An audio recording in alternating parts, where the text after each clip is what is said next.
Mésidon-Canon et Vieux-Fumé, en Basse-Normandie.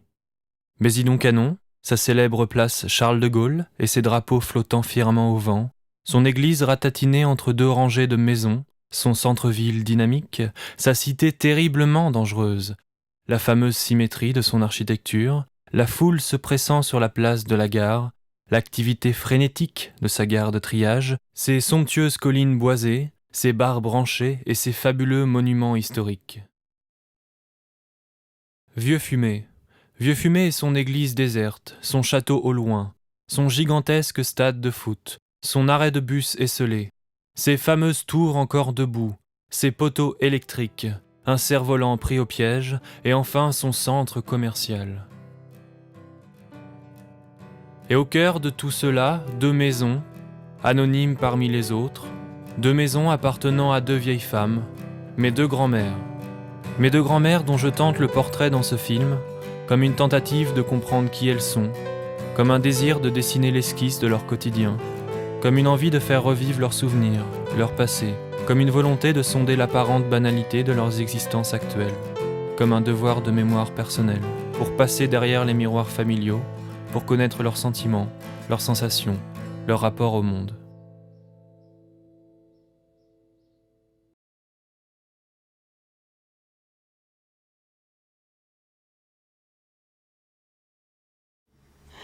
Je me nomme Jacqueline Robin.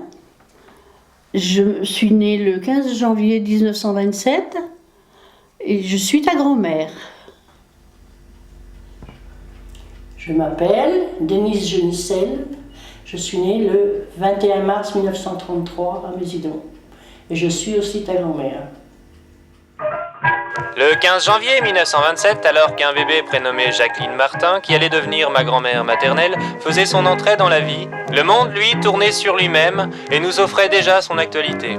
Au Mexique, on venait de retrouver dans les fondations du Ballet National un monolithe sculpté datant de la civilisation antique. En Asie, face au pouvoir chinois qui prenait des galons, les colonisateurs français, anglais ou russes commençaient déjà à prendre peur et se mettaient à défendre les terres qu'ils avaient volées quelques dizaines d'années auparavant. Du côté hexagonal, on venait de voter pour les élections sénatoriales et bizarrement, on annonçait qu'elle n'allait pas modifier la physionomie de l'Assemblée.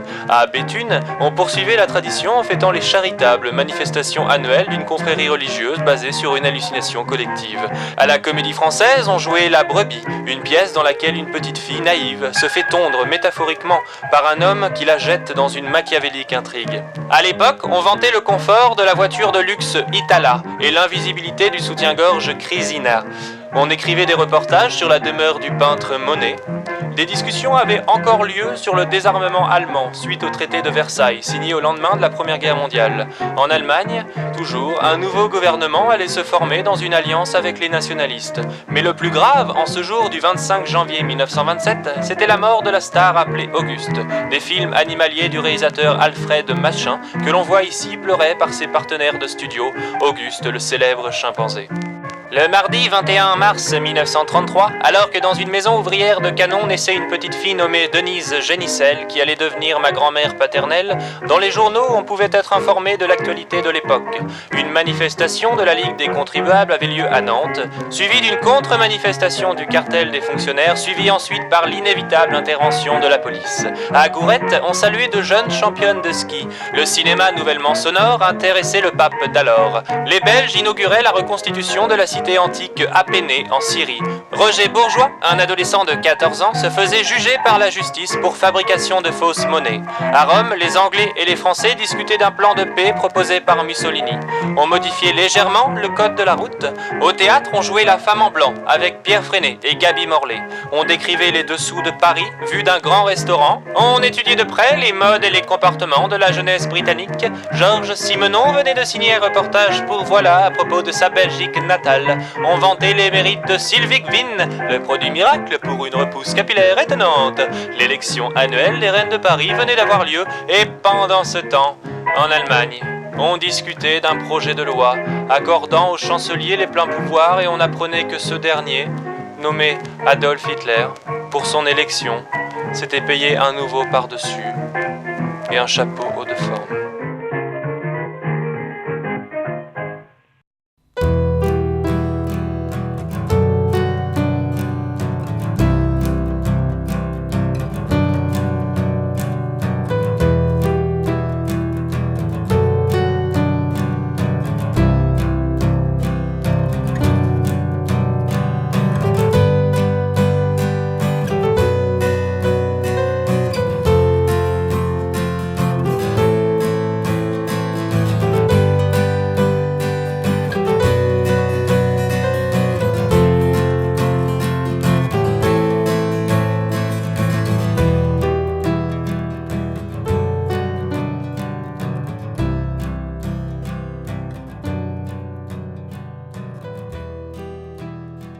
Avant la guerre, je me souviens que j'avais chanté. C'est tout, hein. Je ne pouvais pas, j'avais que 6 ans. Je me rappelle, j'avais chanté, j'avais une robe bleue, j'avais chanté la radio Normandie. Si, je me souviens quand même de l'arrivée des Allemands. Dans le fond, ils étaient très aimables. Je me souviens, ma tante, elle tenait café. Alors, il y en avait beaucoup, et puis moi, j'y allais souvent. Mais enfin, c'était des hommes qui étaient très aimables au départ. Qui ne voulaient pas nous faire peur, quoi. En 1939, on est parti. On a évacué chez ma tante. Je ne sais même plus où. C'est que c'était. Si. Oh, je ne sais plus. À donner, peut-être, je ne sais pas. Puis après, pendant la guerre, je ne sortais pas beaucoup. J'étais jeune. Je dis, on allait à l'école un peu à Oisy, un peu à Canon. On ne faisait pas l'école dans toute la journée. Hein. La Oisy, ça faisait quand même 2-3 km. Hein. Plus ça allait, plus ils sont devenus importants. Et puis, il n'y avait plus moyen de sortir. Il fallait mettre du bleu sur les carreaux pour les lumières. Il fallait tout un tas de détails qu'on ne s'imaginait pas. Je me rappelle qu'on mettait des couvertures aux fenêtres pour pas qu'ils voient les lumières. Avec les volets. On mettait les volets plus les couvertures aux fenêtres. Mais je sortais pas beaucoup toute seule. J'étais trop jeune, je sortais pas beaucoup toute seule. Il y avait beaucoup de gars aussi qui se cachaient dans des fermes, dans des campagnes assez éloignées, par exemple dans la Manche, tout ça. Des gens du pays qui, eux, allaient avec de la famille dans des fermes et puis qui s'en allaient se camoufler là. Puis après, ils contactaient des gens pour faire la résistance. Et puis, ils allaient plus loin dans le Midi, dans le Sud, parce que dans le Sud, il n'y avait pas beaucoup d'Allemands. Pourtant, on entendait avec papa, parce que, eux, ils savaient, mais moi, non. Donc, tu peux pas t'en rendre compte. Tu peux pas. On ne peut pas s'imaginer quand on ne connaît pas, quand on n'a jamais vu ça. Mais nous, on voyait les bombes sortir de l'avion. Moi, je me cachais sous l'évier, ou bien sous l'escalier, je me bouchais les oreilles. Oh, j'étais trop heureuse, je pouvais pas. Hein. On voyait les bombes les unes après les autres qui sortaient de la Caroline, là.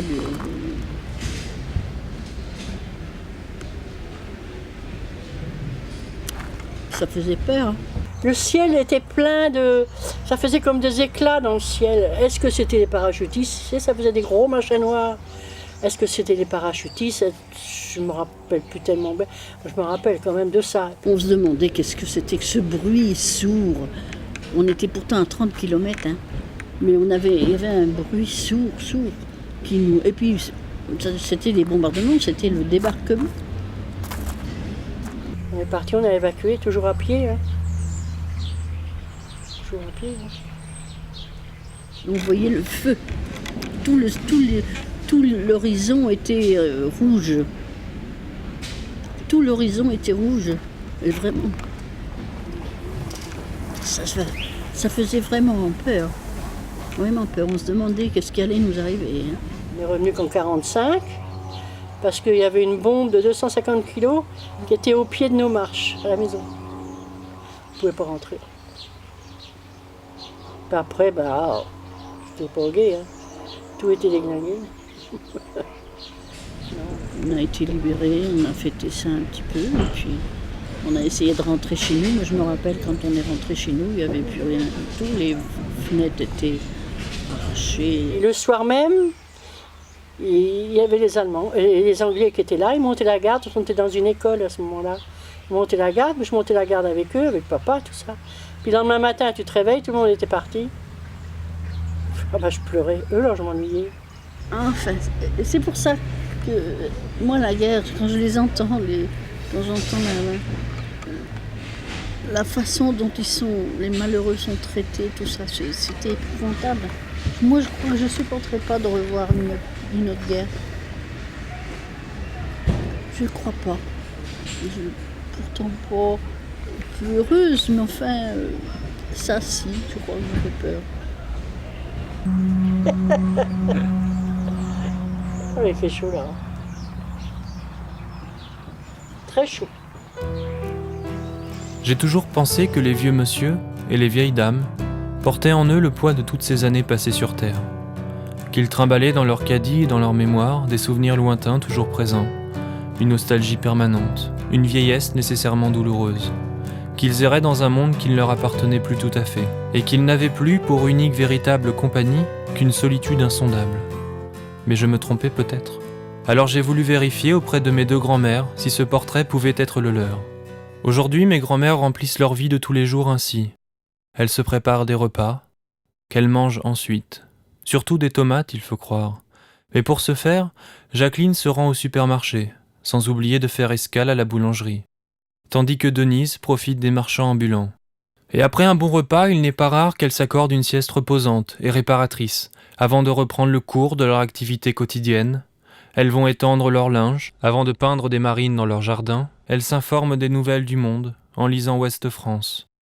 Elles arrosent leurs plantes. Il arrive même parfois qu'elles se mettent à éclater des bulles de plastique.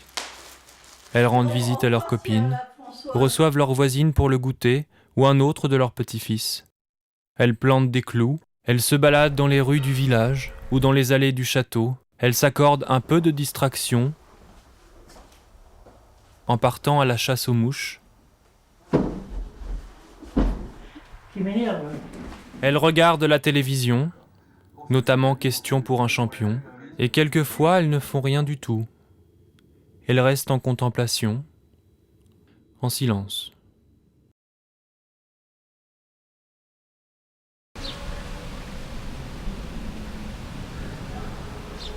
J'ai toujours les yeux qui pleurent. Ils sont sensibles? Ah oui. Chez mes 2 grands-mères, on trouve toutes sortes d'objets.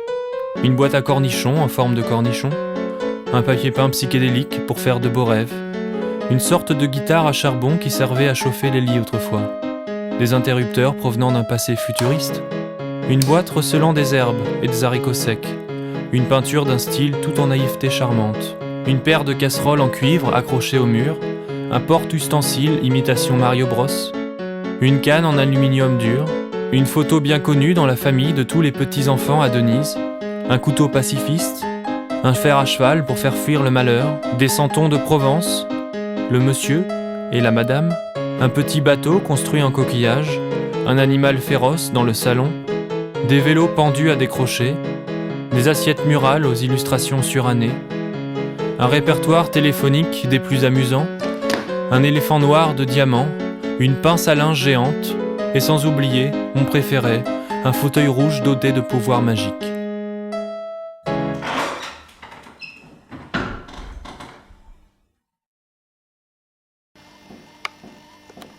Oui, si je trompe, là. Et t'en fais pas exprès là? Ah mais non, pas du tout, hein. Ah non. Ça dépend des moments. Il y a des moments, il y a des moments quand je regarde le journal, ça me le fait beaucoup. Là, je fais attention parce que non, ça se calme. Tu sais, c'est difficile. Hein. Allez, hop, c'est fini. Et ça te le faisait pas avant? Non, depuis que j'ai fait ma dépression. Je me souviens que je passais par-dessus le muret pour rentrer chez Jacqueline. Je me souviens de l'épicier ambulant qui venait déjà vendre ses produits à Denise. Je me souviens du bac à mauvaises herbes, le bac à ténèbres, qui paraissait aussi immense qu'une piscine à l'abandon. Je me souviens des recommandations que me faisait Denise à propos du virage dangereux qui se trouvait près de chez elle. Je me souviens de la jungle, des lianes recouvrant les constructions de la civilisation. Je me souviens de la descente que j'empruntais à vélo pour le plaisir de la vitesse et du danger. Et je me souviens aussi de la montée qui me coupait le souffle et faisait souffrir mes petites jambes de petit garçon. Je me souviens du mystère sombre et inquiétant de la cave.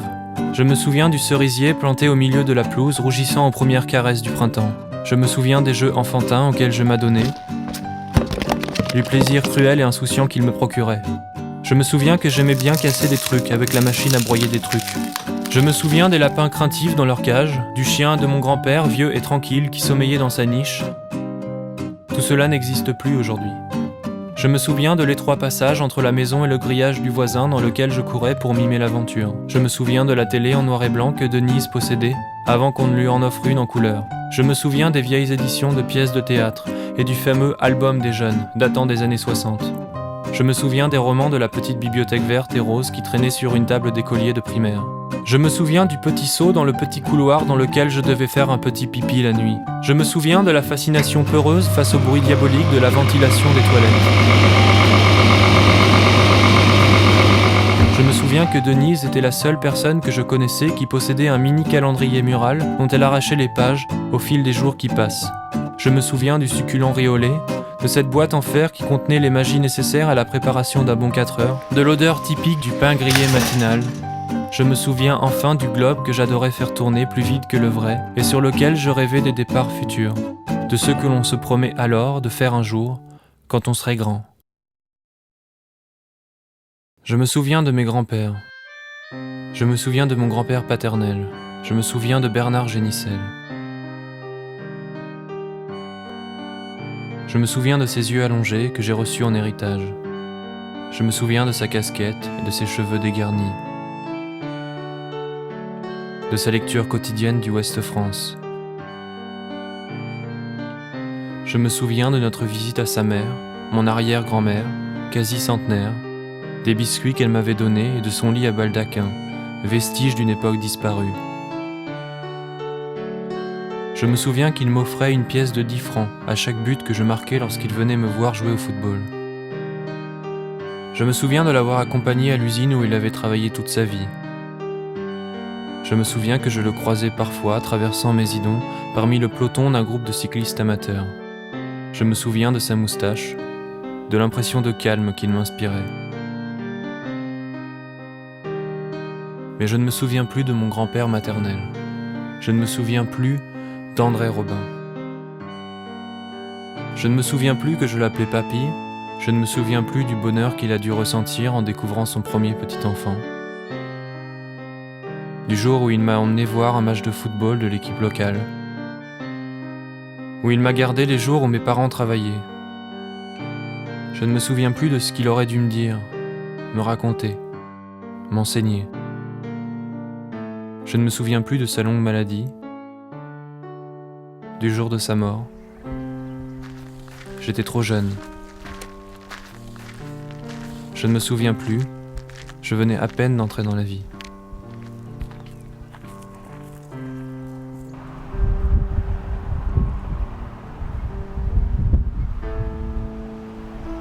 On se voit quand même un petit peu dégradé, hein, quand même. Moi, j'étais pas une beauté, mais enfin, j'étais pas mal. C'est quand je suis malade, mettons. Ah, je dis là, je vieillis, mais autrement, je laissais passer, c'est tout. Hein. Je laissais passer. Je n'ai pas à me plaindre, je vois que je suis pas trop ridée.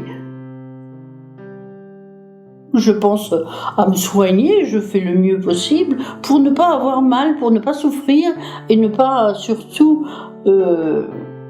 être obligée de les ennuyer aussi dans leur vie.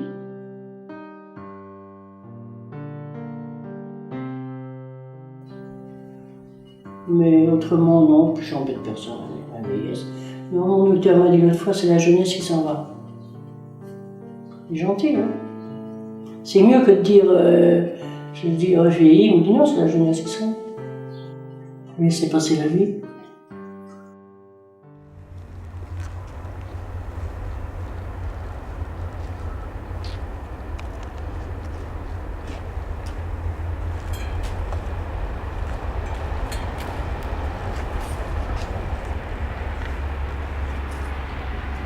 Ce sont des couleurs qui sont pas faciles à faire.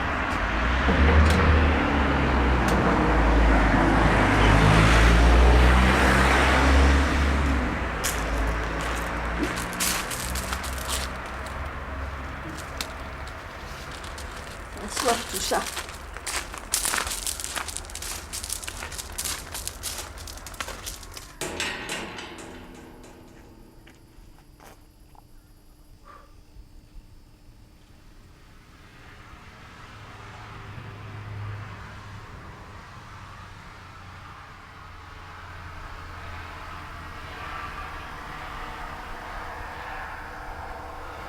Parfois, oui. Oui, parfois je me sens seule. Moi, je me trouve bien, je me distrais avec ma peinture, je fais du jardin, j'aime bien ça. Si j'avais pas mal, je crois que à part mes haies et puis les arbres, je n'aurais besoin de personne. C'est plus dur à vivre parce que je suis toute seule. Puis c'est plus la même vie. On se sent un peu plus seul quand même. C'est évidemment que je vois du monde un petit peu. Je suis pas exigeante. Hein. Pas du tout. Pas embêter personne. Ah non, la maison était vide. Je croyais toujours entendre la voiture arriver. Je me levais le matin avant de prendre mon petit déjeuner. J'allais dans le garage voir la voiture. Puis je pouvais pas manger à table dans la cuisine. J'avais rien à faire. Ah non, je pouvais pas. C'était trop dur. Ah, c'était dur. Là, c'était vide le soir. Voilà. Le matin, ça passait, mais après, c'était fini. Puis bon, j'ai fait ma dépression, puis ça y est, je suis encore là. Elle est venue doucement, hein. Ça vient doucement, petit à petit. Puis après, c'était la vraie de vraie. On ne doit pas avoir d'inquiétude de ce côté-là, hein. Quand on souffre tous les jours, je ne crois pas que ce soit une chose qu'on appréhende. D'ailleurs, pourquoi il y en a tant qui demandent à mourir quand ils souffrent tant? Ben, je voudrais mourir vite. Je voudrais pas trop souffrir, comme tout le monde, quoi. Je voudrais mourir vite. Comme Pépère, il m'a dormi à pas me réveiller. Non. On l'a choisi pas, hein. Ça, c'est comme ça. Ça doit quand même faire un drôle d'effet quand on sait qu'on a des enfants puis qu'on va pas les revoir, mais bon, vaut mieux des fois ça que de rester malade et puis les ennuyer tout le reste de leur jour.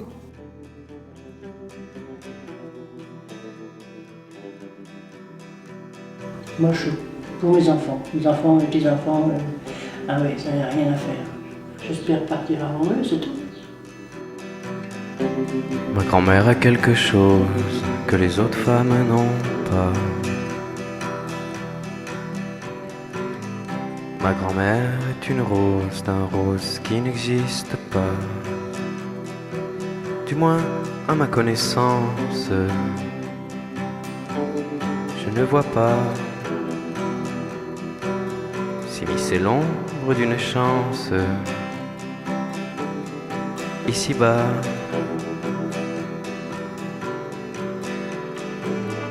Mes plus lointains souvenirs remontent jusque dans ses bras.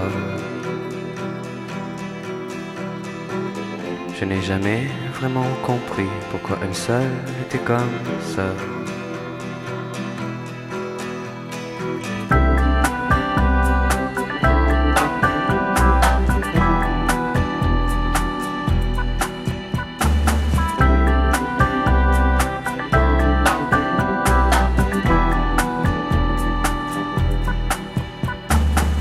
Lorsqu'elle me parle du passé, je vois son regard s'éclairer.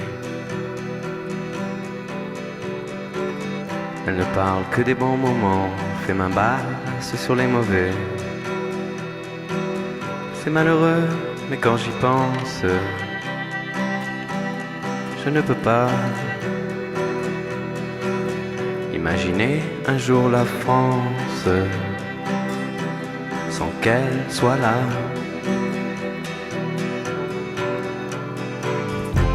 Mes plus lointains souvenirs remontent jusque dans ses bras. Je n'ai jamais vraiment compris pourquoi elle seule était comme ça.